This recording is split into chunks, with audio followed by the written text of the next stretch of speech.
Yes hello everyone welcome to the global world academy. आज हम लोग यहाँ पर कंप्लीट करने जा रहे हैं पर्यावरण अध्ययन को।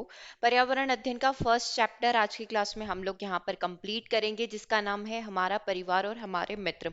जस्ट लाइक फैमिली से रिलेटेड पूरा ये अपना चैप्टर रहेगा।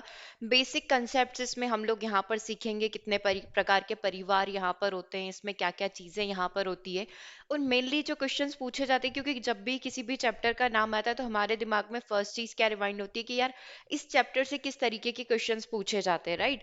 तो बिल्कुल बेसिक क्वेश्चन यहाँ पर पूछे जाते हैं। अगर पेपर बहुत इजी है तो वो बहुत बेसिक क्वेश्चन पूछ लेगा, जस्ट लाइक परिवार के टाइप यहाँ पर पूछ लेगा कि न्यूक्लियर फैमिली क्या होती है या फिर संयुक्त परिवार क्या होता है, जस्ट लाइक डेफिनेशन।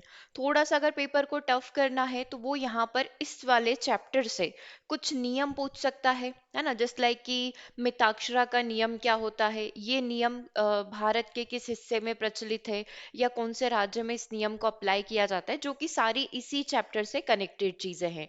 ठीक है, अब एनसीईआरटी समरी परिवार की कुछ डिफरेंट है ना, तो उस एनसीईआरटी समरी से भी क्वेश्चन पूछ सकता है। जस्ट लाइक आपने ब्रेल लिपि के कई सारे क्वेश्चंस देखे होंगे, साइन लैंग्वेज के कई सारे क्वेश्चंस देखे होंगे, और इन दोनों केसेस में है ना किस किस महान व्यक्तित्व की बात यहाँ पर करी गई है, वो सारे जो टॉपिक हैं सब के सब आपके इसी चैप्टर से पूछे जाते हैं। तो हम लोग पहले ये चैप्टर कंप्लीट करेंगे, देन इसके कंप्लीट एमसीक्यूज को यहाँ पर देखेंगे। ओके, सो स्टार्टिंग से हम लोग स्टार्ट करते हैं, इसे शुरू से हम लोग सारी चीजें स्टेप बाय स्टेप करके पढ़ेंगे। एक बार आप आउटलाइन यहाँ पर देख सकते हैं, इसके अंदर कौन कौन सी चीजें हम लोग कवर करेंगे। सबसे पहले हम लोग जानेंगे यहाँ पर परिवार के बारे में। ठीक है, परिवार की बेसिक डेफिनेशंस देखेंगे, क्या क्या विशेषताएं हैं, क्या क्या क्लासिफिकेशन यहाँ पर किया गया है। ठीक है, अब ये जो क्लासिफिकेशन में एक कॉमन जिसे हम लोग कहते हैं, एक जॉइंट फैमिली आपका रहेगा, एक न्यूक्लियर नाभिकीय या केंद्रीय परिवार जिसे हम लोग कह सकते हैं, या एकल परिवार कह सकते हैं, वो वाली चीज। आज का मॉडल स्वरूप यहाँ पर आधुनिक स्वरूप कैसा है, परिवार का क्या महत्व होता है, जो इतनी भी डेफिनेशन, जैसे मैकाइवर की डेफिनेशन अभी आपका जो 2020 में प्री एग्जाम हुआ था पीआरटी का, उसके अंदर मैकाइवर और पेज की डेफिनेशन पूछी गई थी कि परिवार को ये नाम किसने दिया है, तो उसका आंसर मैकाइवर था। बाकी तीन ऑप्शन में भी अलग अलग व्यक्तियों की डेफिनेशन थी। दैट मीन्स ये पूरा आपका प्रिपेयर होना चाहिए। फिर आपके यहाँ पर एमसीक्यूज आ जाएंगे, लगभग 40 एमसीक्यू रहेंगे जो हम लोग कंप्लीट करेंगे। देन फिर एनसीईआरटी बुक में इन चैप्टर के लिए जो जो भी समरी दे रखी है वो अपन पढ़ेंगे। फिर इसका नेक्स्ट पार्ट आ जाता है विशेष आवश्यकता वाले बच्चे और उनकी देखभाल, जो यूजुअली आप सीडीपी में पढ़ते हैं, है ना, कि स्पेशल एजुकेशन अगर आप उनको प्रोवाइड कर रहे हैं या उनकी देखभाल कैसे कर रहे हैं, वो सारी चीजें यहाँ पर आ जाती है। ओके, तो इस तरीके से अपना ये फर्स्ट चैप्टर रहेगा, इसको अब अपन स्टार्ट करते हैं, कंटिन्यू करते हैं। ठीक है, क्लियर है यहाँ तक? चलिए, तो सबसे पहले अपन डेफिनेशन पढ़ते हैं परिवार की। परिवार मानव समाज की प्राचीनतम एंड आधारभूत इकाई यहाँ पर माना जाता है, जिसमें पति पत्नी और उनके बच्चे तथा बच्चों के बच्चे सम्मिलित रूप से यहाँ पर रहते हैं। ठीक है, आइडियली यही डेफिनेशन होनी चाहिए। इसमें विवाह और दत्तक प्रथा तथा परिवार की स्वीकृति प्राप्त व्यक्ति भी शामिल हो सकता है। लास्ट लाइन में क्या बोला, विवाह होने के बाद एक नया व्यक्ति उसमें जुड़ जाएगा। गोद लेने की प्रथा यहाँ पर होती है ना, आप नाती वगैरह को अपने यहाँ पर रख सकते हैं इस तरीके से। और परिवार की स्वीकृति से अगर कोई व्यक्ति है, जैसे आपके घर में कोई काम कर रहा है, बचपन से काम कर रहा है, तो उसे को भी परिवार का ही हिस्सा यहाँ पर मान लिया जाएगा। ठीक है, मानव समाज में परिवार एक बुनियादी तथा सार्वभौमिक इकाई होता है। ये सामाजिक जीवन की निरंतरता, एकता एवं विकास के लिए आवश्यक प्रकार कार्य करता है। आधुनिक समाज में परिवार प्राथमिक रूप से संतानोपन्नति, है ना, कि आगे से आगे जनरेशन हो, है ना, उसके बाद देखिए सामाजिकरण एवं भावनात्मक संतोष की व्यवस्था से संबंधित प्रकार का कार्य करता है। तो ये हो गया अपना पूरा परिवार। अब क्या क्या विशेषताएं यहाँ पर हो सकती है, ठीक है, देखना। व्यक्ति का जन्म प्राकृतिक प्राणी के रूप में परिवार से ही होता है। परिवार सामाजिक व्यवस्था का एक लघु रूप है, क्योंकि जो सोशलाइजेशन की जो शुरुआत होती है वो भी कहाँ से होती है, परिवार से ही होती है। तो सामाजिक व्यवस्था का एक लघु रूप आप इसको मान सकते हैं। ज्ञान की प्रथम पाठशाला जो है आप इसको कह सकते हैं। सीडीपी में मोस्टली आपसे क्वेश्चन पूछा जाता है कि बच्चे का जो फर्स्ट सोशलाइजेशन होता है, बच्चे का जो प्रथम सामाजिकरण स्टार्ट होता है, वो कहाँ से होता है, परिवार से होता है। राइट, समाज का लघु रूप परिवार ही है, जहां मनुष्य ने सामाजिक रूप से रहना सीखा है। सामाजिक संगठनों में परिवार सबसे प्रमुख माना जाता है। परिवार से ही व्यक्ति की शिक्षा प्रारंभ होती है। मानवीय गुणों जैसे त्याग, प्रेम, सहयोग, भाईचारा, सेवा भावना, अनुशासन, आज्ञा पालन, कर्तव्य पालन, मतलब एक तरीके से जितनी भी चीजें होती है जो एक व्यक्तित्व में, एक पर्सनालिटी में होनी चाहिए, वो कहीं कहाँ से शुरू होगी, आपके परिवार से ही स्टार्ट होगी। ठीक है, बालक परिवार से ही सत्य असत्य न्याय आश्रम अपना पराया, उदारता, ऑनेस्टी, जितनी भी चीजें हैं अच्छी बुरी सारी चीजें वो परिवार से सीखेगा। तो एक सामाजिक जीवन की जो आधारशिला है आप उसको परिवार मान सकते हैं। परिवार को अनौपचारिक शिक्षा का प्रभावशाली और प्रमुख साधन माना गया, दिस इज इम्पोर्टेंट। ये क्या है, इनफॉर्मल एजुकेशन का सबसे पहला, सबसे अच्छा और सबसे इफेक्टिव माध्यम यहाँ पर माना जाता है। दो भागों में हम लोग इसको विभक्त कर सकते हैं, एकल हो सकता है, संयुक्त हो सकता है। तो सबसे पहले देखेंगे संयुक्त परिवार। भारतीय सामाजिक जीवन का मुख्य आधार संयुक्त परिवार है। ठीक है, और ये काफी फेमस, काफी प्रसिद्ध भी इसको यहाँ पर माना जाता है। संयुक्त परिवार में दो तीन पीढ़ियों के सदस्य शामिल रहते हैं, एक दूसरे से संपत्ति, आय तथा पारस्परिक अधिकारों एवं कर्तव्यों से यहाँ पर जुड़े हुए रहते हैं। माता पिता, पुत्र पुत्री, भाई बहन, पुत्र वधू, उनके बच्चे, चाचा चाची, दादा दादी, ये सब आपको एक ही साथ, एक ही परिवार में, एक ही घर में यहाँ पर मिल जाएंगे। अब देखना, ये तो बहुत बेसिक क्वेश्चन हो गया और उनके बारे में आप जानते भी हैं। अब यहाँ पर थोड़े से एडवांस क्वेश्चन में क्या बन जाता है कि कौन सी प्रजाति ऐसी है जिसमें कई, जैसे 100 150 लोग एक साथ रहते हैं तो बुशमैन जाति होगी। ऐसे कई सारे क्वेश्चंस अलग अलग कंट्रीज से रिलेटेड जो जो भी यूनिक है वो आपसे यहाँ पर पूछे जा सकते हैं। ठीक है, तो वो भी अपन पूरा डिस्कस करेंगे। अब देखो, संयुक्त परिवार की अगर बात कर ली है ना, तो क्या क्या विशेषता यहाँ पर होगी। सबसे पहला तो आकार बड़ा रहेगा, एक दूसरे से असीमित उत्तरदायित्व के साथ जुड़े रहते हैं, सभी के पास एक दूसरे की रिस्पॉन्सिबिलिटीज होती है ना, घर को संभालने की, पैसा कमाने की, डिसीजन लेने की, सारी चीजें। ठीक है, सर्वाधिक आयु वाला व्यक्ति, यूजुअली तो ऐसे ही होता है कि जो सर्वाधिक आयु वाला व्यक्ति होगा वो हम लोग मान लें कि परिवार का मुखिया होगा। संयुक्त परिवार में प्यार का दायरा भी बड़ा होता है, लाड़ प्यार भी मिलता है, मानसिक विकास भी यहाँ पर ज्यादा होगा। ठीक है, बच्चों में संस्कार भी जल्दी आ जाते हैं, ये हम लोग कह सकते हैं। ठीक है, प्यार और सम्मान बच्चों को यहाँ बचपन से ही मिल जाता है और मुखिया ही प्रत्येक सदस्य के लिए आवश्यकता अनुसार धन का व्यय सम्मिलित रूप से यहाँ पर करेगा। अब कुछ विशेषताएं आप देखना चाहें तो आप देख सकते हैं, सार्वभौमिकता है, सामान्य निवास है, भावनात्मक आधार है, बच्चों का लालन पालन, सोशलाइजेशन, उत्तरदायित्व, रिस्पॉन्सिबिलिटी, सोशल कंट्रोल यहाँ पर रहेगा। ठीक है, जिससे बच्चों का हम लोग बोल सकते हैं ना कि एक शारीरिक मानसिक ओवरऑल डेवलपमेंट बहुत अच्छे तरीके से यहाँ पर रहेगा। सामाजिक ढांचे में केंद्रीय स्थिति रहेगी, क्योंकि आपके बड़े बूढ़े जो होंगे हमारे घर में उनको सब जानते होंगे, तो कहीं ना कहीं आपकी पहचान भी उनसे होगी। ठीक है, तो एक समाज में एक अच्छा पोजीशन हम लोग कह सकते हैं।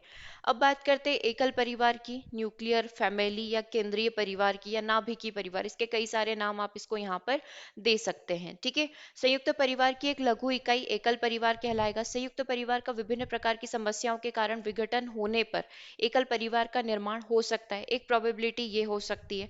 वर्तमान में बढ़ती महंगाई और जनसंख्या के कारण एकल परिवारों में तीव्रता आती है।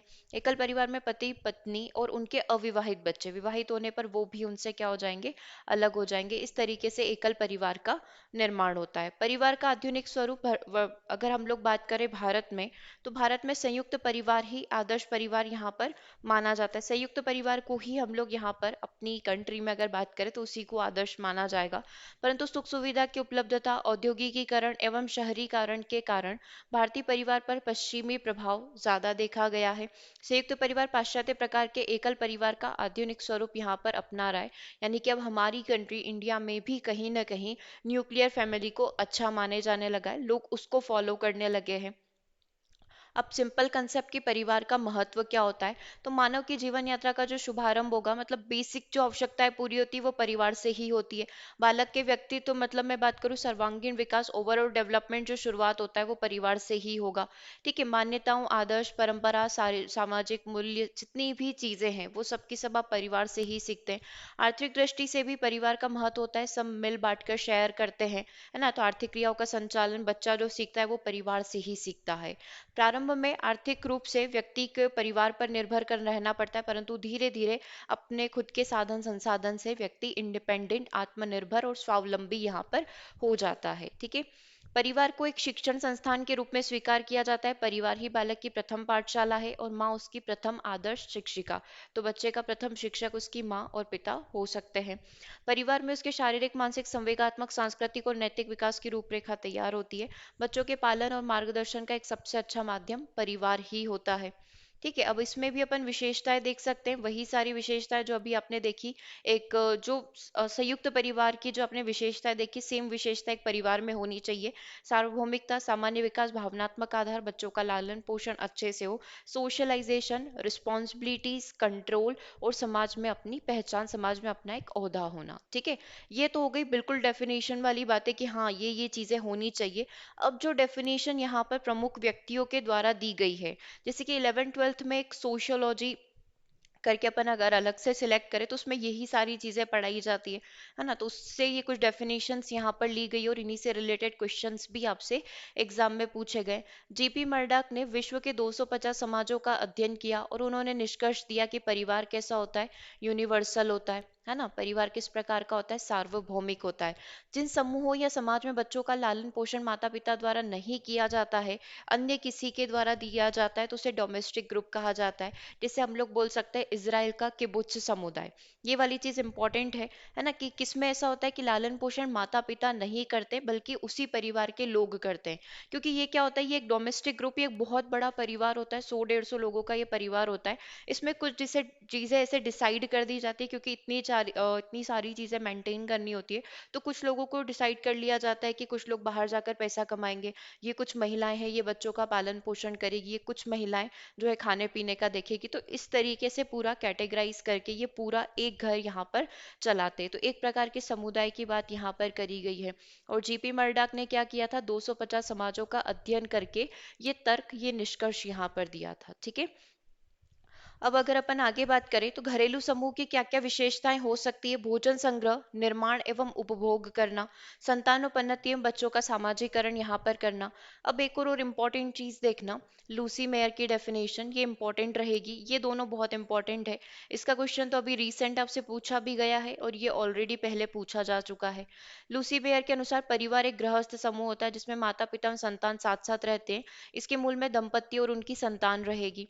मैकाइवर एवं पेज के अनुसार परिवार यौन संबंधों पर आधारित एक छोटा सा समूह है जो बच्चे के जन्म एवं लालन पालन की व्यवस्था यहाँ पर करेगा। ठीक है, दो डेफिनेशन हो गई, लूसी की यहाँ पर हो गई, लूसी ने गृहस्थ परिवार के रूप में इसको डिफाइन कर दिया है। और मैकाइवर और पेज ने क्या करा है कि बच्चों का लालन पालन, उनकी व्यवस्था और एक प्रकार का ये छोटा समूह रहेगा। कॉम्टे की बात करें तो व्यक्ति नहीं वरन परिवार ही समाज के अध्ययन की इकाई है। ठीक है, समाज के अध्ययन की इकाई हम लोग व्यक्ति को ना मानते हुए किसको कंसीडर करेंगे, उसके पूरे परिवार को कंसीडर करेंगे। ठीक है, प्रीफॉल्ट की बात करें तो उन्होंने अपनी पुस्तक दी मदर में दावा किया था कि वैवाहिक संबंध के प्रारंभिक चरण में सबसे बड़ी सत्ता जो थी वो किसकी थी, माता की थी। राइट, इसके बाद बात करें मॉर्गन की, तो मॉर्गन ने द्विकासी आधार पर 5 प्रकार के परिवारों की चर्चा करी है। उनका तात्पर्य संबंध, रक्त संबंधियों में विवाह की मनाही थी, मतलब ब्लड रिलेशन में आप सेम विवाह नहीं कर सकते थे क्योंकि वो खुद ही अपने आप में एक परिवार का हिस्सा रहेगा। ठीक है, जिसे मॉर्गन ने परिवार से संबोधित करते हुए यहाँ पर सिचुएशंस बताई थी। उनके अनुसार एक विवाह परिवार के उद्भव की अंतिम अवस्था होती है। मॉर्गन द्वारा 5 प्रकार के परिवार बताए गए। तो कुछ ऐसा अगर क्वेश्चन पूछा जाए कि निम्नलिखित में से किसने परिवार को 5 भागों में बांटा है, तो मॉर्गन के द्वारा। संवृत्त परिवार होते हैं, दूसरा समूह परिवार हो जाएंगे, युग्म परिवार हो जाएंगे, पितृसत्तात्मक हो जाएंगे और मातृसत्तात्मक यहाँ पर हो जाएंगे। ठीक है, ये 5 परिवार किसके द्वारा बताए गए, मॉर्गन के द्वारा। और जो आप सीडीपी में मूर एंड मॉर्गन पढ़ते हैं पर्सनालिटी वाला, वो कंप्लीटली डिफरेंट है। ठीक है, तो ये संवृत्त हो गया, समूह हो गया, युग्म हो गया, पितृसत्तात्मक हो गया और एक विवाही हो गया। अगला देखना, वेस्टर्न मार्क के अनुसार विवाह की जड़ें परिवार में है, न कि परिवार की विवाह में। है ना, marriage is rooted in the family rather than family is rooted in the marriage. ठीक है, तो वेस्टर्न मार्क ने परिवार को ही यहाँ पर इंपॉर्टेंट दी है बजाय विवाह के। ठीक है, तो ये वेस्टर्न मार्क की डेफिनेशन, मॉर्गन की डेफिनेशन, लूसी मेयर की डेफिनेशन और मेयर वाली डेफिनेशन अपनी मैकाइवर और पेज वाली, ये चार तो आपको याद करना ही है। ब्रीफॉल्ट का बुक का नाम याद कर सकते हो, है ना, द मदर बुक इनके द्वारा दी गई है ना। मॉर्गन के 5 परिवार हो गए, इसको जस्ट आप एक बेसिक ध्यान रख सकते हो क्योंकि अभी तक ऐसा पूछा नहीं गया है किसी भी एग्जाम में क्वेश्चन, बट स्टिल आप ध्यान रखना। ठीक है, परिवार के प्रकार अगर हम लोग देखें तो किस किस तरीके से हम लोग एक परिवार को विभाजित कर सकते हैं, तो संख्या के आधार पर संयुक्त हो सकता है, नाभिकीय हो सकता है ना। निवास के आधार पर पितृस्थानीय, मातृस्थानीय और नवस्थानीय। अधिकार के आधार पर पितृसत्तात्मक, मातृसत्तात्मक। वंश नाम के आधार पर पितृवंशीय, मातृवंशीय और विवाह के आधार पर एक विवाही और बहुविवाही यहाँ पर हो सकता है। सिंपल सा कंसेप्ट है, जैसे नाम है वैसे काम यहाँ पर हो जाएंगे। संयुक्त परिवार में आप सभी को पता है, जॉइंट फैमिली हम लोग कहें, है ना, तो सब चीजें सब लोग एक साथ मिलकर रहेंगे, रक्त संबंधी भी रहेंगे, उनके साथी समूह भी यहाँ पर मिलकर रहेंगे। और अगर हमारे यहाँ के कल्चर की बात करें तो पितृ पूजा एवं संयुक्त संपत्ति इसकी विशेषता है ना। जो मेल होगा उसको सारा जो राइट रहेंगे, जितने भी अधिकार रहेंगे, वो उन्हें यहाँ पर दिया जाएगा। परिवार का मुखिया, परिवार का एक मुखिया होगा जिसके द्वारा सदस्यों में सामंजस्य बना रहता है। भारत में मुख्य रूप से इसी प्रकार के परिवार प्रचलित होते हैं। तो डंकन एंड मिशेल के अनुसार संयुक्त संपत्ति के साथ जब कर्ता की उपस्थिति तथा पितृ पूजा की विशेषता जुड़ जाती है तो यह परिवार किसमें बदल जाता है?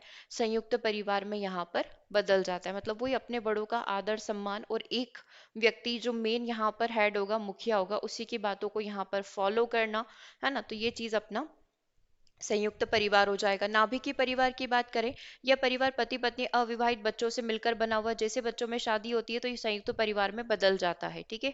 पश्चिमी देशों में जैसे यूरोप के सभी देश, अमेरिका आदि में मुख्य रूप से न्यूक्लियर फैमिली ही यहाँ पर प्रचलित है। जैसे ही बच्चे विवाह लायक होते हैं उनकी शादी करके उनको अलग कर दिया जाता है, सब अपने अपने सेपरेट यहाँ पर रहते हैं। भारत में जीविकोपार्जन के लिए शहरों में बसे लोग यही तरीका यहाँ पर अपना रहे हैं। ओके। दूसरे टॉपिक की यदि बात करें तो दूसरा है अपना कैटेगरी, अगर अपन देखें निवास के आधार पर, पितृस्थानीय, ऐसे परिवार जो विवाह के उपरांत पति के परिवार के साथ रहते हैं उसको पितृस्थानीय यहाँ पर कहा जाएगा, पैट्री लोकल यहाँ पर कहा जाएगा। भारत में मुख्य रूप से यही प्रथा चलती है। मातृस्थानीय, विवाह के उपरांत जब वैवाहिक जोड़ा पत्नी के परिवार के साथ रहने लग जाता है उसको मातृस्थानीय कहा जाता है। तो ये बहुत कम प्रचलित है, कोई कोई समाज इसको एक्सेप्ट करता है, जैसे केरल के नायर में आप यहाँ पर देख सकते हैं, वहां अभी भी यही प्रथा प्रचलित है ना। जैसे कि शादी हुई है तो लड़का भी लड़की के घर आकर रहेगा। ठीक है। नियो लोकल, नव स्थानीय की बात करें तो विवाह के उपरांत जब वैवाहिक जोड़ा पति या पत्नी में से किसी के परिवार को न चुनकर एक नए स्थान पर जाकर रहेगा, उसे नव स्थानीय परिवार यहाँ पर कहा जाएगा, कि अपना सेपरेट। तो ये भी एक कैटेगरी हो सकती है नियो लोकल। ओके। अगला देखना, अधिकार के आधार पर बात करें तो पितृसत्तात्मक और मातृसत्तात्मक। पितृसत्तात्मक मतलब सारी सत्ता किसके पास होगी? पिता के पास होगी। सारे जो डिसीजन वाले जितने भी कार्य होंगे, सारे अधिकार जो होंगे वो सब होंगे पिता के पास। मतलब पुरुष प्रधान समाज आप इसको कह सकते हैं। भारत में इसी प्रकार का जो समाज सोसाइटी प्रचलित है। मातृसत्तात्मक की बात करें, ऐसे परिवार में स्त्रियों का पुरुषों पर आधिपत्य रहता है। मतलब जो महिलाओं ने बोल दिया वो ही डिसीजन जो लेंगे, वो ही सभी को यहाँ पर एक्सेप्ट करना पड़ेगा। परिवार की समस्त बागडोर स्त्री के हाथ में होती है। उत्तर प्रदेश और बिहार के तराई क्षेत्रों में रहने वाली जो थारू जनजाति है वो मात्र सत्तात्मक परिवार का ही एक प्रकार से एग्जाम्पल आप कंसीडर कर सकते हैं। ठीक है, तीन कैटेगरी हो गई। अगला देखिएगा, वंश नाम के आधार पर। वंश नाम पितृवंशी हो सकता है और मातृवंशी हो सकता है। अगेन यदि आप भारत की बात कर रहे हैं तो भारत में पितृवंशी प्रचलित है ना। वंश नाम जो आने वाली जनरेशन को जो वंश नाम दिया जाएगा वो अपने पिता का दिया जाएगा, ये पितृवंशी हो गया। मातृवंशी की बात करें, जब बच्चों के वंश का नाम माता के वंश के नाम के साथ जुड़ जाता है, जो माता का होगा वो ही बच्चों का, जिस लाइक सरनेम हम लोग कंसीडर करें, तो इसे मातृवंशी कहा जाएगा। केरल के नायर में यही परिवार पाया जाएगा क्योंकि वो मातृ सत्तात्मक है, और आप बोल सकते हैं उसी तरीके से ये नाम भी माता का ही दिया जाएगा। ठीक है। अगला देखिएगा, विवाह के आधार पर बात किया जाए तो एक विवाही और बहुविवाही, ये क्वेश्चन भी अभी आपसे जो 2020 का एग्जाम हुआ था तो 11 मार्च की शिफ्ट 2 में ये क्वेश्चन आपसे पूछा गया था, एक विवाही परिवार के बारे में, और बाकी ऑप्शन में आपका बहुविवाही भी था। ठीक है। तो एक विवाही, एक समय में पुरुष के एक पत्नी एवं स्त्री के एक ही पति हो तो ऐसे परिवार को एक विवाही, मतलब एक पुरुष केवल एक महिला से और एक महिला केवल एक पुरुष से यहाँ पर विवाह कर सकती है, दैट इज एक विवाही, दैट इज मोनोगेमस आप इसे कह सकते हैं। बहुविवाही का मतलब होता है कोई स्त्री या पुरुष जब एक से अधिक जीवन साथी के साथ परिवार का निर्माण करता है तो उसे बहुविवाही परिवार यहाँ पर कह सकते हैं। ठीक है। एक स्त्री कई सारे पुरुषों के साथ विवाह कर सकती है और एक पुरुष कई सारी स्त्रियों से विवाह यहाँ पर कर सकता है, तो दोनों में इक्वल रहेगा, उसे हम लोग बहुविवाही पॉलीगेमी यहाँ पर कहेंगे, जिसमें टोडा, खस, कोटा आदि जनजातियों में इस प्रकार के विवाह प्रचलित हैं। ठीक है। तो ये एक विवाही हो गया, बहुविवाही यहाँ पर हो गया। अगला देखना, रचना के आधार पर जो है लॉयर वार्नर ने परिवार को दो भागों में बांटा गया है। तो ऐसे कई तरीके से आप कैटेगराइज कर सकते हो, कई सारे तरीकों से परिवार यहाँ पर निवास करते हैं, अलग अलग पैटर्न उनके रहते हैं।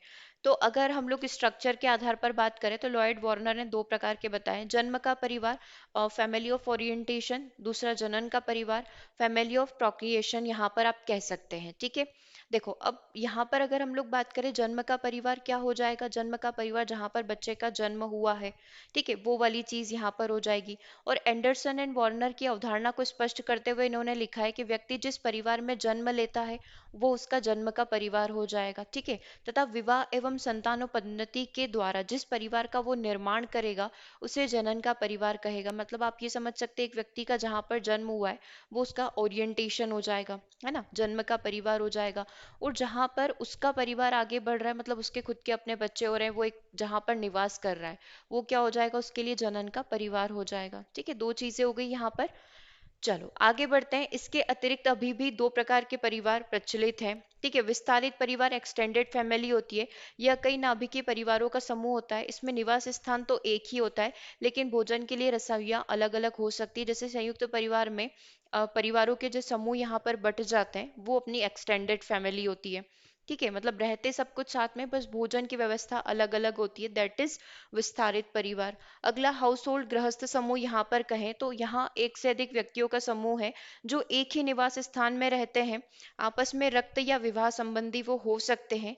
यद्यपि एक दूसरे से अधिक ऐसे व्यक्ति होते हैं जो उनके नातेदार नहीं होते हैं, जैसे किसी परिवार में दूर का कोई रिश्तेदार हो गया या कोई कार्य करने वाला हो गया, मैड वगैरह हो गया, वो सब क्या रहते हैं, एक ही साथ रहते हैं।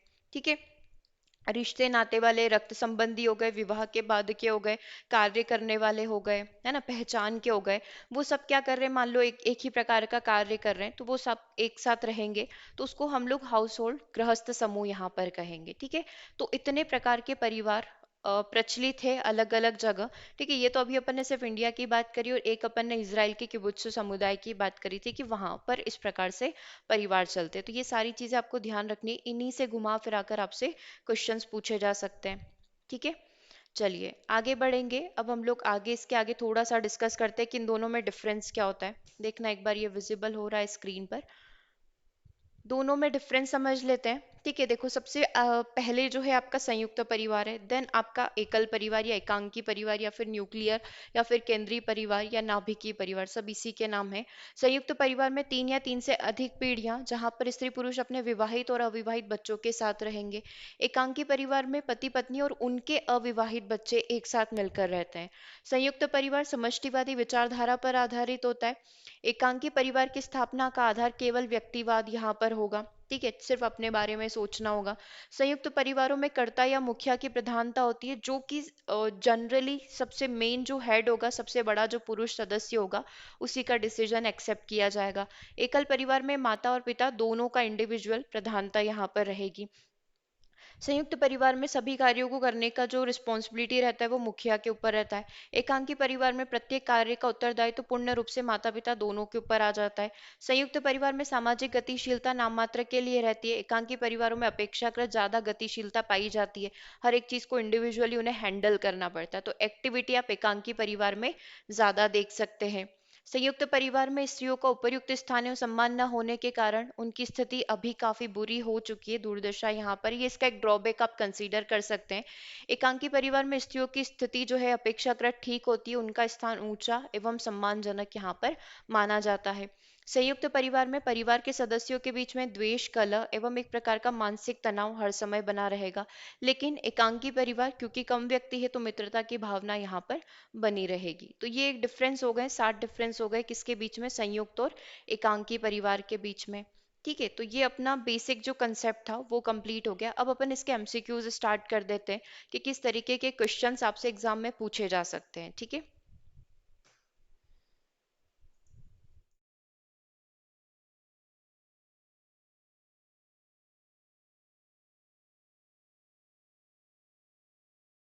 यस, एक बार देखना स्क्रीन पर ये विजिबल है।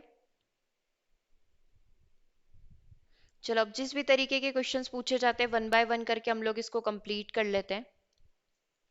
देखो सबसे फर्स्ट क्वेश्चन आपको स्क्रीन पर दिख रहा होगा जिसमें आपसे ये पूछा गया है, एकल परिवार किस प्रकार का परिवार होता है।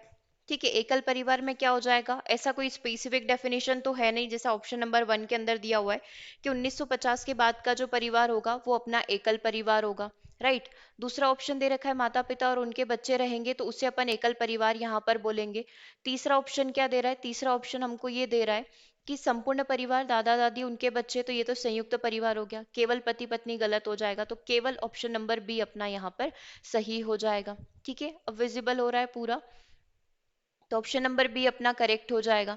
चलिए नेक्स्ट क्वेश्चन की तरफ चलते हैं। भारत में लड़के और लड़कियों के लिए न्यूनतम आयु जो रखी गई है शादी के लिए, वो क्या रखी गई है? लड़कों के लिए 21 रखी गई है, लड़कियों के लिए रखी गई है 18। तो ऑप्शन नंबर वन 21-18 वाला अपना करेक्ट हो जाएगा। ठीक है, क्वेश्चन नंबर थ्री देखना। क्वेश्चन नंबर थ्री के अंदर ये पूछा है प्राथमिक सामाजिकरण या प्राइमरी सोशलाइजेशन क्या है?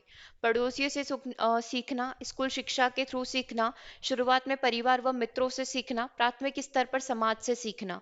तो प्राइमरी सोशलाइजेशन को हम लोग ये कह सकते हैं कि शुरुआत में परिवार और मित्रों से सीखना ही हमारा क्या होगा? प्राइमरी सोशलाइजेशन हो जाएगा। ठीक है, चलिए अगला देखना। लड़के जो है लड़कियों से अधिक बुद्धिमान होते हैं, यह किस चीज को इंडिकेट करता है? क्या आप भी ऐसा सोचते हैं? तो क्या ये स्टेटमेंट सही है? सही हो सकता है। ये लैंगिक पूर्वाग्रह को प्रदर्शित करेगा या फिर सारे ही स्टेटमेंट यहाँ पर करेक्ट है? तो देखना, लड़के लड़कियों से ज्यादा बुद्धिमान होते हैं, ये हम लोग भेदभाव कर रहे हैं एक लड़के और लड़कियों के बीच में, तो हम लोग ये बोल सकते हैं कि ये लैंगिक पूर्वाग्रह को यहाँ पर प्रदर्शित करेगा, जो कि कंप्लीटली रॉन्ग है। ठीक है, क्लियर है यहाँ तक? चलिए अब नेक्स्ट क्वेश्चन के ऊपर चलते हैं। नेक्स्ट क्वेश्चन को देखिएगा। शारदा एक्ट संबंधित है। शारदा एक्ट किस चीज से संबंधित है? ये वाले जो सारे टॉपिक है, जो नियम कानून वाले हैं, वो हम लोग बाल अधिकार और उसके जो नियम है उसके अंदर सारे ही नियमों को डिस्कस करेंगे, जिसमें दहेज प्रथा, सती प्रथा और जितनी भी चीजें इससे रिलेटेड होगी। ठीक है, तो शारदा एक्ट बेसिकली संबंधित है बाल विवाह से। बाल विवाह को रोकने के लिए एक नियम बनाया गया था, जिसका नाम है शारदा एक्ट। ठीक है, अगला क्वेश्चन देखिएगा। असत्य कथन अपन को बताना है। युवा राष्ट्र का भार होता है, युवा राष्ट्र की वास्तविक ऊर्जा है, युवा राष्ट्र की बैकबोन है, रीढ़ की हड्डी है। हमको बताना है असत्य, तो रोंग क्या हो जाएगा, गलत क्या हो जाएगा? युवा राष्ट्र के ऊपर भार है या बोझ है, ये कहना गलत है ना? ये जो बोल सकते हैं आगे आने वाली पीढ़ी आज की युवा पीढ़ी ही है। ठीक है, तो ये स्टेटमेंट भी सही है, तीसरा भी सही है। अगला क्वेश्चन देखिएगा। संविधान में किसकी प्रत्यक्ष चर्चा की गई है? सती प्रथा, बाल श्रम, दहेज प्रथा या मादक पदार्थ? संविधान में मतलब उसके अगेंस्ट में कानून वगैरह बनाए गए हैं, है ना? तो किसके लिए बनाए गए हैं? वैसे तो हम लोग बोल सकते हैं सभी के लिए यहाँ पर कानून है, बट बाल श्रम की बहुत डिटेल में और इस तरीके से चर्चा यहाँ पर हुई, उसको रोकने के लिए कई सारे कानून यहाँ पर बनाए गए हैं। ठीक है, अगला क्वेश्चन देखिएगा। दहेज निरोधी अधिनियम कब बना था? तो 1961 में दहेज निरोधी अधिनियम को बनाया गया था। समाज की सबसे छोटी इकाई क्या है? समाज की सबसे छोटी इकाई परिवार है। निम्नलिखित में से कौन सी सामाजिक बुराई यहाँ पर है जो सामाजिक रहेगी? आतंकवाद, भ्रष्टाचार, दहेज प्रथा और नशाखोरी। तो सोशल अगर आप इस बुराई की बात कर रहे हैं तो इसमें दहेज प्रथा है, क्योंकि बाकी की तीन जो है हम लोग बोल सकते हैं एक राष्ट्रीय बुराई, इसको आप समाज में कंसीडर नहीं करेंगे। ठीक है, तो दहेज प्रथा ऑप्शन नंबर सी आपका करेक्ट हो गया है। चलो अब जो आपने डेफिनेशंस यहाँ पर पढ़ी है, परिवार के टाइप पढ़े हैं, उसी से रिलेटेड ये क्वेश्चन है। जिस परिवार में सामाजिक, आर्थिक तथा धार्मिक दायित्वों के क्षेत्र में पुरुषों की अपेक्षा महिलाओं की प्रधानता होती है। ठीक है, अब जो सारे डिसीजन लेंगे वो किसके थ्रू लिए जाएंगे? महिलाओं के द्वारा लिए जाएंगे। तो इस प्रकार के परिवार को क्या कहा जाएगा? मातृसत्तात्मक। सारे नियम, सारे राइट्स किसके पास रहेंगे? माताओं के पास या महिलाओं के पास रहेंगे। ठीक है, संयुक्त परिवार में जो होता है, संयुक्त परिवार में हम लोग क्या देख रहे हैं?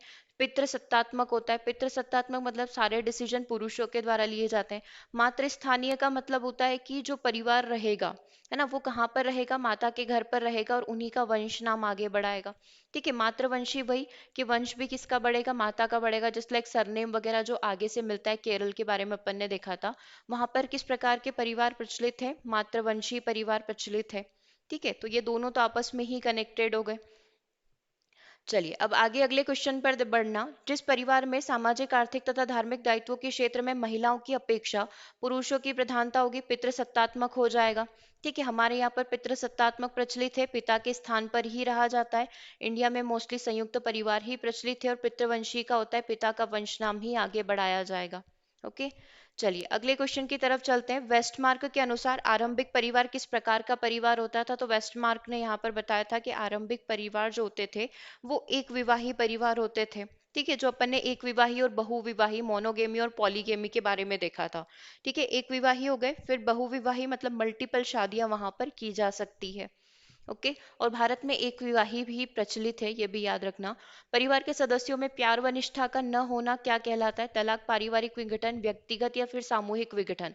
अगर सदस्यों में परिवार व निष्ठा, प्यार व निष्ठा नहीं है तो इसे पारिवारिक विघटन का नाम दिया जाता है। ओके। चलिए नेक्स्ट क्वेश्चन की तरफ चलते हैं। नेक्स्ट क्वेश्चन को देखना, क्रूगेर के अनुसार बताए गए पारिवारिक तनाव की परिस्थितियों में किस चीज का उल्लेख नहीं किया गया?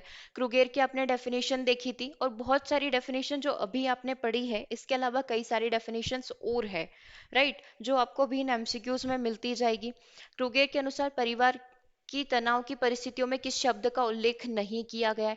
परिवार के सदस्यों में उद्देश्यों में एकता का समाप्त हो जाना व स्वार्थ का बढ़ जाना, पति पत्नी के संबंधों में स्नेह प्यार सहानुभूति लुप्त हो जाना, पति पत्नी की संवेगात्मक मनोवृत्तियों में विरोध आना या उदासीनता आ जाना, पति पत्नी के बीच में पारस्परिक प्रेम व सद्भावना का होना। देखो, मान लो अगर आपने क्रूगेर की डेफिनेशन आपको याद नहीं रही या फिर आप भूल भी गए, तो आप एक चीज कर सकते हो कि इसमें जो नेगेटिव स्टेटमेंट, क्योंकि तनाव के लिए पूछा है तो नेगेटिव स्टेटमेंट ही आपका वो हो सकता है, इस डेफिनेशन में होगा। ये वाला ऑप्शन नंबर डी अगर आप देख रहे हैं तो ये तो पॉजिटिव है। अगर ये वाली सिचुएशन है कि प्रेम व सद्भावना की भावना है, तो फिर तलाक और ये तनाव वाली स्थिति क्रिएट नहीं होगी। तो हम लोग बोल सकते हैं कि यहाँ के लिए जो आपका आंसर होगा वो डी हो जाएगा। ठीक है, क्योंकि बाकी स्टार्टिंग के जो तीन ऑप्शन वो तो ऑलरेडी नेगेटिव है। देखना अगला क्वेश्चन है, उस परिवार को संयुक्त परिवार कहा जाएगा जहां पर अनेक पीढ़ियों के सदस्य एक साथ रहते हैं, अपनी आय संपत्ति व पारस्परिक अधिकारों के दायित्व के द्वारा एक दूसरे से जुड़े हुए रहते हैं। ये जो डेफिनेशन है वो AR देसाई की है, क्योंकि अभी तक जितनी भी डेफिनेशन पढ़ी वो आपने अपनी कंट्री वालों की नहीं पढ़ी थी। ठीक है, कुछ डेफिनेशन अपने यहाँ की भी प्रसिद्ध है। ठीक है, तो करेक्ट आंसर क्या हो जाएगा अपना? डॉक्टर AI देसाई के द्वारा यहाँ पर कहा गया है। अब ऐसा नहीं है इसके अंदर कि आप केवल एक वर्ड याद रख सकते हैं, क्योंकि एग्जाम में जो डेफिनेशन पूछी जाती है वो पूरी पूरी नहीं पूछी जाती है, केवल उनका कोई भी एक मेन वर्ड उठा लेते हैं और उस वर्ड को पूछते हैं कि ये वाली बात किसने कही है या इस शब्द का प्रयोग किसने किया है। ठीक है, तो आपको पूरी डेफिनेशन ध्यान रखनी है। संयुक्त परिवार जहां पर अनेक पीढ़ियों के सदस्य एक साथ रहेंगे अपनी आय संपत्ति व पारस्परिक अधिकारों। ठीक है, जैसा कॉमन नेम ऐसा इसमें ऐसा कुछ यूनिक है नहीं, तो पूरी की पूरी डेफिनेशन को आप याद करेंगे और किसने बोला है? AR देसाई के द्वारा ये चीज कही गई है। ठीक है, अगला देखना, डॉक्टर इरावती के अनुसार उन व्यक्तियों का समूह जो एक ही जगह निवास करते हैं, एक स्थान पर भोजन करते हैं, सामान्य संपत्ति से संबंधित होते हैं और किसी न किसी रक्त संबंध के द्वारा आपस में ये जुड़े हुए रहते हैं, इस प्रकार का परिवार क्या कहलाएगा? संयुक्त, पितृसत्तात्मक, मातृसत्तात्मक या आधुनिक। सिंपल सी बात है कि सभी एक ही जगह निवास करें, सभी शेयरिंग यहाँ पर हो रही है, तो ये कहीं ना कहीं ज्वाइंट फैमिली के बारे में बोल रहे होंगे। ठीक है, मान लो अपन ने इरावती की डेफिनेशन नहीं पढ़ी, फिर भी आप इसका आंसर कर सकते हो कि ये किसके बारे में बात हो रही है? संयुक्त परिवार के बारे में। ठीक है, चलिए अगला देखना, परिवार की संपत्ति में परिवार के सदस्य का हिस्सा प्रत्येक सदस्य का अधिकार है। यह नियम किसके द्वारा, मतलब ये नियम कौन सा है? दाएं भाग का नियम, संपीड्यता का नियम, मिताक्षरा का नियम या फिर इसे प्रवर का नियम कहा जाएगा। देखो, इसमें दो प्रकार के नियम होते हैं, एक दाएं भाग का नियम होता है और एक मिताक्षरा का नियम होता है। ठीक है, अब जो मिताक्षरा का नियम होता है, जैसे कि परिवार में 7 लोग रह रहे हैं, ठीक है, मान लो एक पिता है ना, उनके 4 यहाँ पर लड़के हैं, तो चारों में इक्वली डिस्ट्रीब्यूट किया जाएगा। उनके 2 लड़कियां भी है तो उनमें भी हम लोग क्या करेंगे? इक्वली उनकी संपत्ति जो है उसको डिस्ट्रीब्यूट किया जाएगा, दैट इज मिताक्षरा लो। दाएं भाग का नियम ये होता है, दाएं भाग के अंदर ऐसा कंसीडर किया जाता है कि जिसकी संपत्ति है, जस्ट लाइक मेन जो मुखिया है, वो जिसको चाहे उसके बीच में शेयरिंग कर सकता है। अगर वो डिसाइड कर ले कि इन 4 में से मुझे 2 बच्चों में संपत्ति का शेयर नहीं देना है, तो वो उन्हें नहीं देगा, फिर कानून उस पर कुछ नहीं कर पाएगा। तो इस प्रकार से प्रथा यहाँ पर चलती थी।